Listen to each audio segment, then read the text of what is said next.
Opticals नजर और number के चश्मे इंतहाई मुनासिब दामों में मिलेंगे। नैना ऑप्टिकल्स जामत सालियात के पास ताबानी किराना के बाजू में मालेगांव में पिछले कुछ दिनों में पॉक्सो के अंतर्गत कुछ गुने दाखिल हुए हैं। ऐसा हमको ध्यान में आया है कि इस गुने के संदर्भात कई रील्स सोशल मीडिया पे, यूट्यूब मीडिया पे, दूसरे मीडिया में प्रसारित करी जा रही है।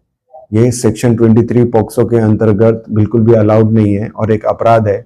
मैं मालेगांव के सभी लोगों को ये आह्वान करता हूँ कि पॉक्सो अंतर्गत जो अगर कोई गुना दाखिल होता है उसके संदर्भात कौन सी ही रील्स सोशल मीडिया पे शेयर मत करें। सर, ऐसे कुछ लोगों का आपने कुछ भेजा है? हमने अपने सोशल मीडिया सेल की तरफ से इन सब आईडीज के कलेक्शन शुरू किया है और इन सब आईडीज को हमने साइबर पुलिस स्टेशन में भेजा है जहां से फॉरवर्ड की कार्रवाई करी जाएगी। मालेगांव किला पुलिस स्टेशन में 3 दिसंबर 2025 को एक मोटरसाइकिल चोरी का गुना दाखिल हुआ था। इस गुने की तपास करते हुए हमने 2 आरोपी पकड़े जिनका नाम है अब्दुल समद जमील अहमद और बिलाल अहमद खुर्शीद अहमद।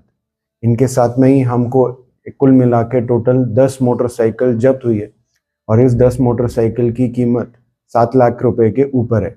ये motorcycle Malegaon police station, Malegaon Azad Nagar police station, Chalisgaon और इतर छत्रपति संभाजी नगर के पुलिस स्टेशन में इसके गुने दाखिल हैं। इस कार्रवाई को अंजाम मालेगांव किला पुलिस स्टेशन के प्रभारी अधिकारी पीआई सुधीर पाटिल और उनके साथ में उनकी टीम, जिसमें एपीआई चौहान थे और साथ में police Naik Anand Chauhan, police constable Pankaj Bhoi, police constable Vishal Tawde और पुलिस कांस्टेबल अंबादास डामसे।